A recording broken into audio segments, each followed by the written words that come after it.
the channel, we build Bonebreaker from the latest Marvel Legends X-Men wave, and then at the end of the video, we rank the wave from my least favorite to my favorite. The spirit of the warrior will run forever!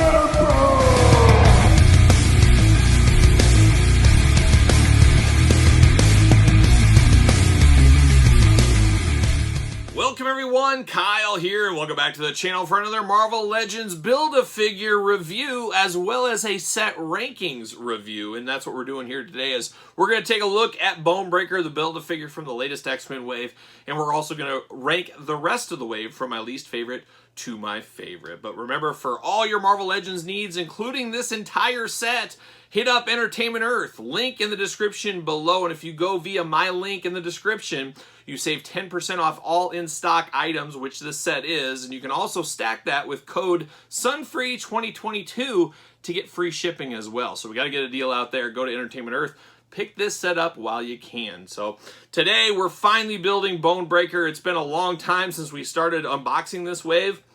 Just kind of pieced together very slowly compared to getting them all at once as we usually do, but hey, as long as we get them, I guess that's all that matters at the end of the day, and that's what we got. So we got Bonebreaker today. I've already put him together. He did go together fairly easy. Two tanked sides. You just basically sandwich the pieces in between, put the barrels on the back, and you're off to the races. And you got Bonebreaker, you slide him in, and you are off to the races. But this is an interesting one for me. Bonebreaker, I first learned of, like many people my age, that probably the first time they learned of Bonebreaker possibly was the old Toy Biz figures from way back when in the 90s, of course, and I actually did bring that. I have that over in my toy collection, of course, and there's the old version from the 90s, there's the new one. I mean, a lot of things have changed over the years for sure, but whenever I think of this Bonebreaker, and this is where the sad story, I've told you there's a sad story here. Don't feel bad for old Kyle, but a sad story a little bit, but a funny story, I guess, is how it started. When I was a kid for Christmas, you know, my parents were divorced, so I went to my grandma's with my mom's side of the family for Christmas, things like that, and Christmas time was an interesting time, of course, for young Kyle, because he asked for everything from Santa. My list was 10 miles long every single year, you know, and I was fretting it over. I was worried I was a bad kid. I mean, I would sweat that kind of stuff out. If you ever saw the video on the channel with my dad and I about the greatest Christmas gift ever, I go through some of my Christmas anxiety. Turtle anxiety on steroids is what that is. But I remember that Christmas, I was very excited because obviously Marvel, not Marvel Legends, but Marvel Toy Biz figures at the time were my thing. I was really all in on buying those. I had a list a mile long. I wanted every single one. You guys get the gist of all that. So I'm at Christmas with my mom, my grandma's, and all that kind of stuff, and under the tree I see a bunch of packages wrapped, and you could always tell in those packages, you know, what they were. If you were a smart kid, you'd say, oh yeah, there's a G.I. Joe guy there. You could figure it out. You could decipher it, and I was always really an expert at that. And I'm looking, and I'm seeing a bunch of packages. I'm seeing 6 of them all lined up, and I'm like, what the heck is going on here? These all look the same, and I'm feeling them. I'm giving the old test, the old squeeze, and I'm like, they all look the same. What could they possibly be? So anyways, we get to unboxing the presents, unwrapping the presents more like it, and I unboxed the first one, unwrapped the first one, and what is it? It is Bonebreaker. I'm like, yes, I needed this Bonebreaker. That's awesome. I'm so excited. I'm happy. All right, what else did Kyle get? So I get into the second package, and I start unboxing, unwrapping it, and what is it? It's Bonebreaker again, and I said, 2 Bonebreakers? What is going on here? Okay, well, whatever. All right, I go to the next one, Bonebreaker. Next one, Bonebreaker. 5th package, Bonebreaker. 6th one, Bonebreaker. What is going on here? I was so stumped and confused. Here I was for Christmas from my mom. Her gift to me was 6 Bonebreakers. No idea how this happened, and I remember saying, Mom, this isn't correct. This is like, he's just his own guy. He's not an army. I mean, at the time, there was Brood. Remember the Brood figures? Hey, if I would have got 6 Brood figures, I probably would have been okay with that. I wasn't an army builder as a kid, but it would have made more sense in my childlike mind, or my 40-year-old mind, whatever I am right now. Just very, very weird that I got all these, and I remember asking my mom, she said, oh, I didn't think there was, I thought they were different, all this kind of stuff. I mean, not a good answer for a little kid either. Just like, how could you not tell they were different and all that kind of stuff? So it was a bit of a head-scratching Christmas as far as that goes. But that was, unfortunately, my mom later on did die not too long after that. Yeah, there's the sad part of it all. And this was the last gift she ever bought me in my entire life. So that was the last gift I ever got from my mom. So whenever I think of Bonebreaker, I always think back to that story, and when I found out, and it was on my list of most wanted figures in 2023, so I was very happy we got this one here. But sentimentally, it's just I always remember that Christmas, and then I always remember whenever I see this, that was the last gift my mom ever got me before she passed away. So there it is. There's a sad story, but that's the history of Bonebreaker with me, and that's why I'm so excited to get this one here today. So I'm going to put this guy off to the side. I did sell, trade, whatever. I put him on eBay back in the 90s, 96 probably, in the Great Purge. The Great Purge. We'll talk about it one day. I had to keep one of them, though, for sure, didn't I? And I did, and there it is all these years later. All right, let's look at this Bonebreaker here. Let's break this one down. We do get 2 fists with him, 2 fists of fury, but for Bonebreaker, he's more of a weapons guy. He's not going to be throwing a lot of fisticuffs, so if one guy could have went without fists, I think he would have been okay for that, but it is what it is. We got 2 fists with him, and then we get a big old gun here, and this really does fit him well. He's a crazy dude. He's just off to the races. A little bit crazy. I think I'd be a little crazy too if half my body was a tank, so it makes sense in the world right there. But let's break this figure down. Unfortunately, it does not roll. That was the first thing I thought it was going to roll. It does not.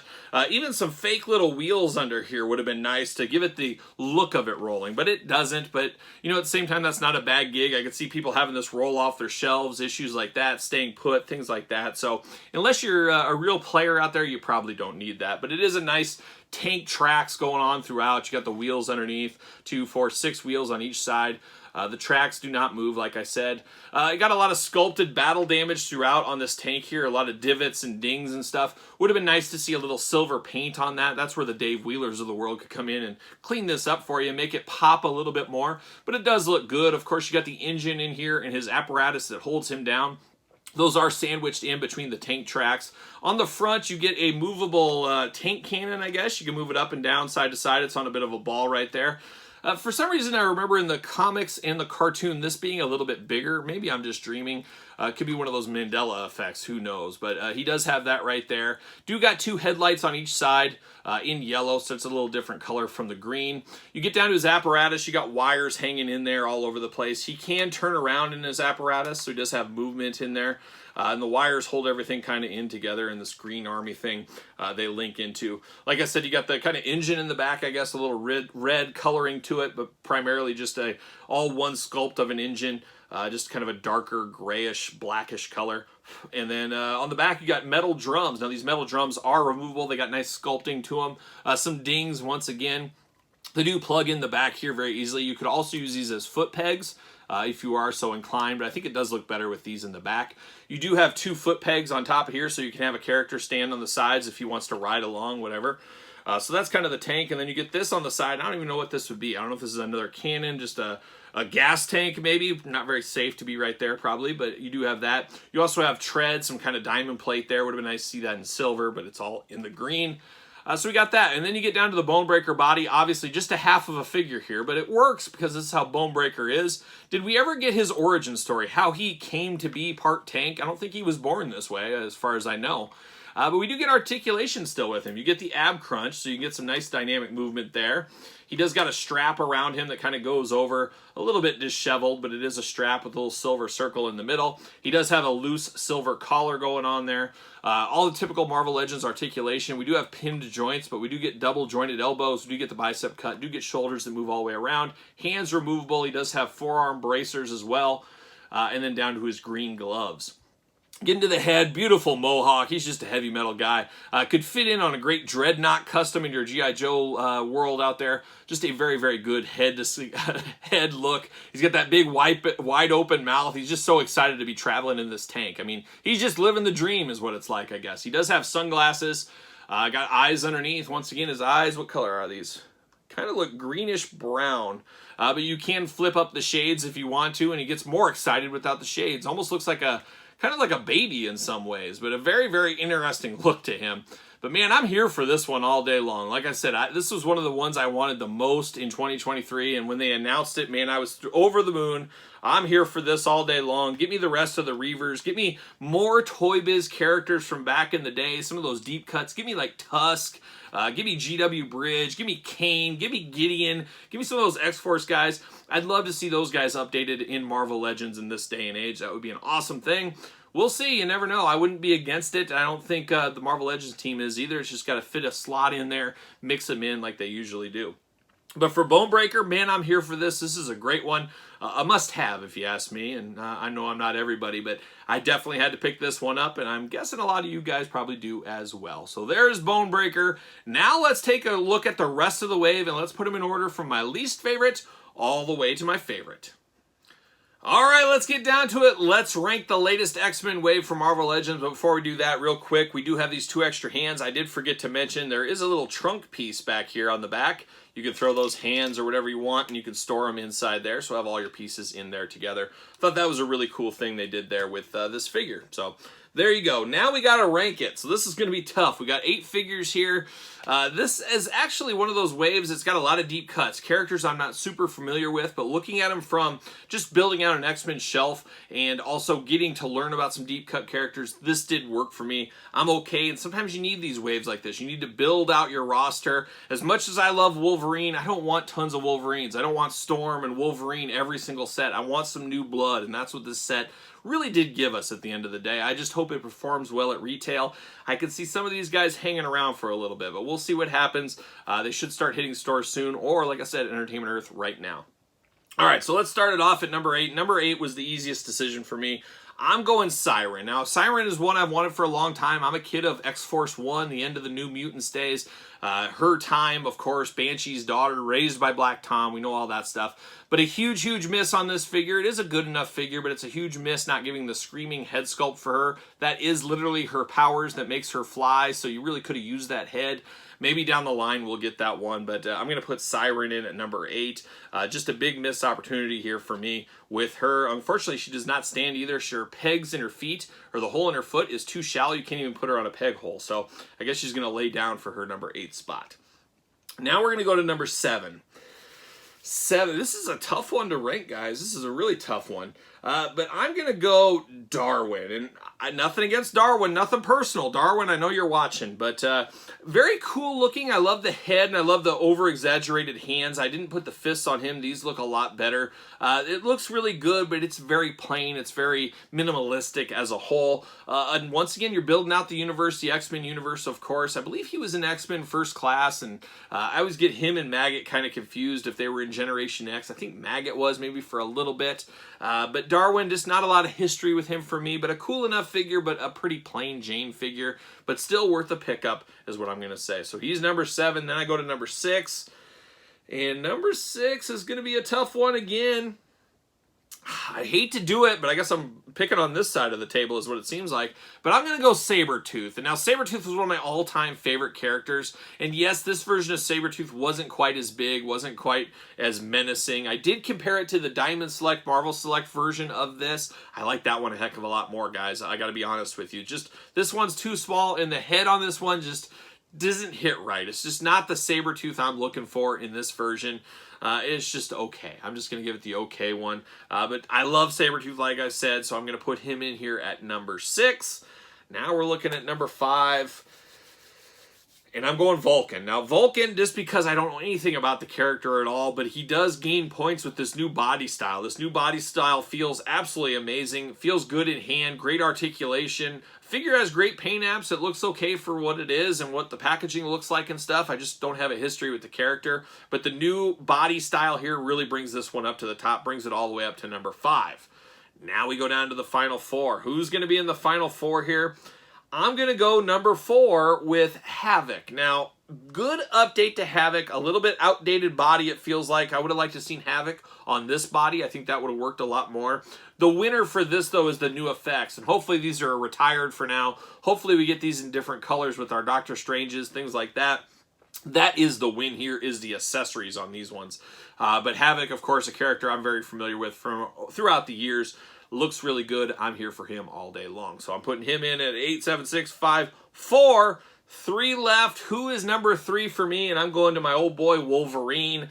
I didn't think I wanted this Wolverine. I thought he would have been way down on the end, but at least we got two different head sculpts with this one, and then we got him in a little bit more classic colors, I guess. For me, especially from the era I grew up in, he was in the blue and yellow predominantly. A little bit different color scheme here. But I love the heated claws. I don't know about that in the story arc or anything, but to me, and if I was a kid playing, that's not heat, that is blood on those claws. And that's kind of what I imagine here. It's raging Wolverine. He's got blood on his claws. He's ready to go. It looks really good. We've had a million Wolverines, so I could see this an easy pass for a lot of people. But I am a Wolverine guy. I am a Sabretooth guy. You knew he was probably going to be higher maybe than the majority of your guys' list. That's just the way it's going to be for me. Now we're at the final two, and number 2, I'm going Maggot. This one really did steal my heart a little bit. Very cool. He is a big figure, blue. Definitely will stand out on a shelf. He's got his maggots, I guess we'd call them. Eeny and Meeny, I believe was their names. That really does bring this one home. A crazy hairdo, a lot of good sculpt, extra hands, all that fun stuff. I'm here for Maggot. I'm here. I didn't think I'd like this one as much as I did, but it does feel good. It feels beefy in hand as well, which leaves the top spot to Bonebreaker. No doubt in my mind, one of my most wanted figures in 2023 is a actual reality. I can't believe it. I've been waiting for this one for a long time. I told you the childhood story about me getting 6 of him for Christmas back in the day. The last gift I ever got from my mom, so it always kind of feels a little bit special there. But I'll take all that out of it. It is still cool. It is still feels like something different. It's a half vehicle, half person. It's like a minotaur of tank and people. I don't know what else you can say about it, but a very, very cool looking Bonebreaker.